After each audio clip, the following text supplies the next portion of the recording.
मित्रहरू यहाँहरूलाई नमस्कार। विश्लेषण र दूरदर्शिता शीर्षक मैले लेख लेखेको छु।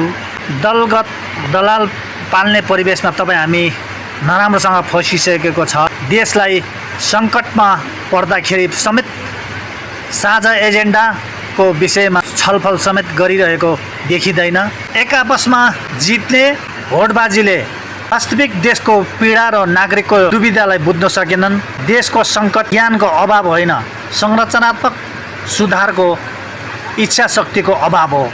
जुन तितो यथार्थ बोल्न र लेख्नु जरुरी हुन्छ। हामी सही दिशा दिन सके मात्र दलगत चुसा, जातीय विभाजन र विकासको बहानाको अन्त्य हुनेछ। यो सवालले के सिकायो? म को हुँ र स्थान कहाँ छ? यो दुई प्रश्नले राजनीतिको जटिलता सरल बनाउँछ। चुस्टेको नाम बदलिए पनि चुसाइ रोक्न संरचनात्मक विकेन्द्रीकरण जस्तै 10+1 अनिवार्य छ।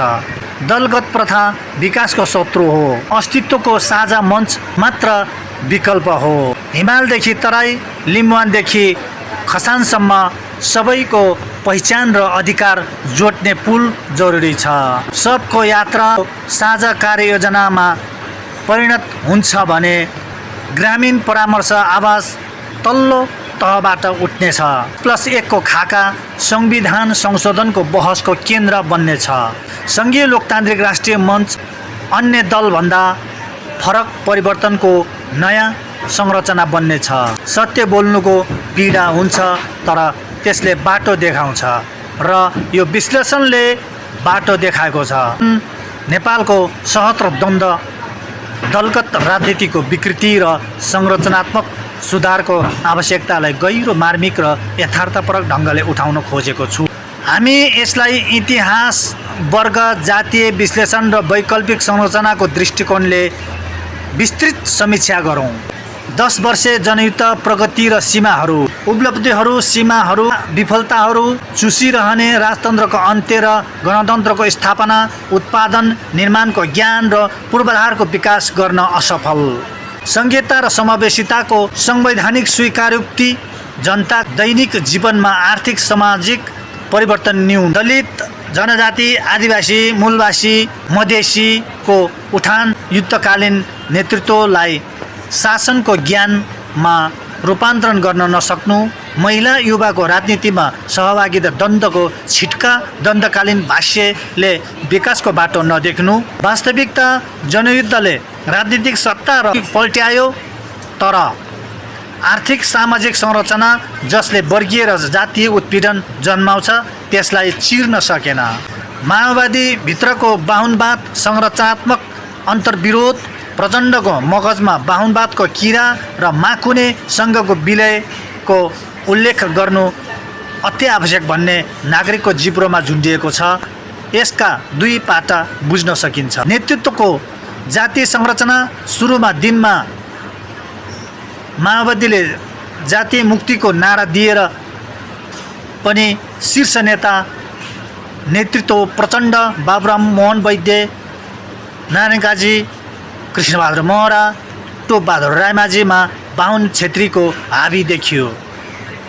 मधेस जनजाति, आदिवासी, दलित नेताहरू प्राय सहायक भूमिकामा सीमित रहे। पार्टी बदलेर, दल बदलेर भ्रम प्रचण्ड युद्धदेखि संसदको यात्रामा माकुने हाइलाइटसँग विलय भए, जसलाई पार्टी एकता भनियो तर वैचारिक स्पष्टता सकियो। यसले आदिवासी, मूलवासी युवालाई निराश बनायो, किनभने पार्टीको अखबार बदलियो तर नेताको खानपान र सुविधा उस्तै रह्यो। समीक्षाभित्रको निष्कर्ष: दल बदल्दैमा परिवर्तन हुँदैन जबसम्म दलको आन्तरिक जातीय वर्गीय संरचना र सोच बदलिँदैन। संसदीय प्रथा एउटाले जित्ने अरूले हार्नेको जोखिम। मेरो ठम्याइ कसैले जित्ने धेरैले हार्ने प्रथालाई उजागर गर्नु उपयुक्त ठान्दछु। यो मतीय निर्वाचन प्रणाली फर्स्ट पार्ट द पोस्टको अन्तर्विरोध हो।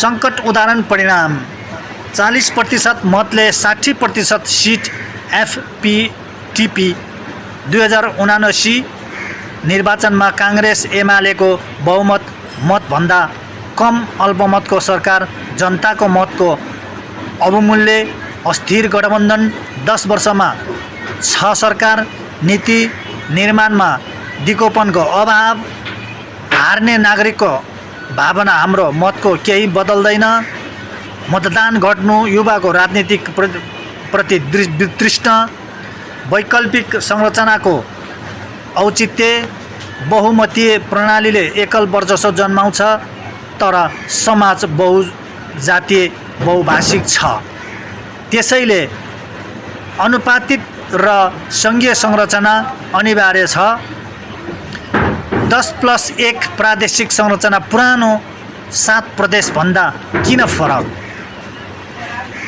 मैले 77 जिल्ला खारेजी गरी 10+1 को प्रस्ताव गर्नु जरुरी किन छ यसको आधार पुरानो 7 प्रदेशको समस्या प्रस्तावित 10+1 को समाधान 7 प्रदेश प्रशासनिक मात्र पहिचानको अभाव 10 प्रदेश भाषा जाति भूगोल र आर्थिक क्षेत्रमा आधारित केन्द्रकै सानो संस्करण सबै अधिकार केन्द्रमा अधिकारको स्पष्ट विभाजन सङ्घ रक्षा विदेश प्रदेश शिक्षा स्वास्थ्य कृषि जिल्लाको प्रादेशिक राजधानी पहाड विकास समिति 10 प्रदेशले ससाना विकास केन्द्र बनाउँछ सिङ्गल पोलको सट्टा नेटवर्क संविधानको संशोधनको जटिलमा 10+1 को खाका जनताको बहसमा बाट त्यसपछि संविधान संशोधनको दबाव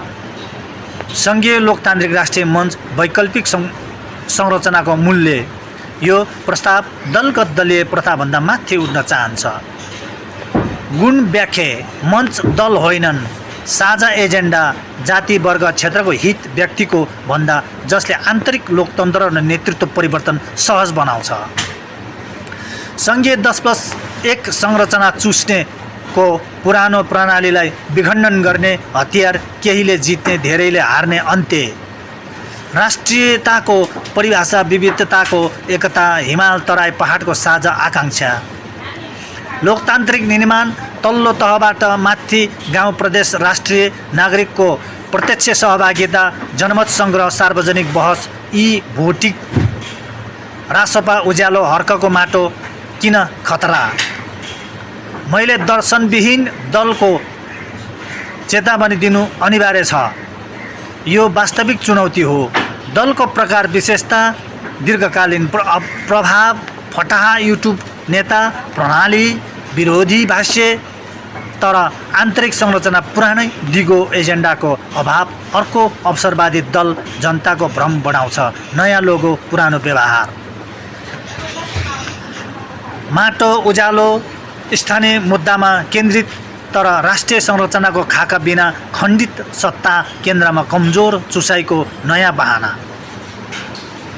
दर्शनविहीनको भिड आफ्नो वैचारिक पहिचान छैन नारा मात्र योजना छैन राजनीति अस्थिरता बारम्बार गठबन्धन परिवर्तन विकासको प्राथमिकता पछाडि चेतना नयाँ दल जन्माउनु नै परिवर्तन होइन परिवर्तन संरचना र एजेन्डाको हो अबको कार्यदिशा 10+1 संरचनालाई कार्यान्वयन गर्ने रणनीति चरण गतिविधि समरेखा बहस चरण 10+1 को खाका सबै जिल्ला प्रदेशमा सार्वजनिक बहस शिक्षाविद विज्ञ किसान उद्यमीसँग गोलमेच 6 महिना मस्यौदा निर्माण सङ्घीय लोकतान्त्रिक राष्ट्रिय मञ्चको स्थापना 10 प्रदेशको सीमाङ्कन अधिकार सूचीको मस्यौदा 1 वर्षसम्म जनमत सङ्ग्रह 7 प्रदेश बनाम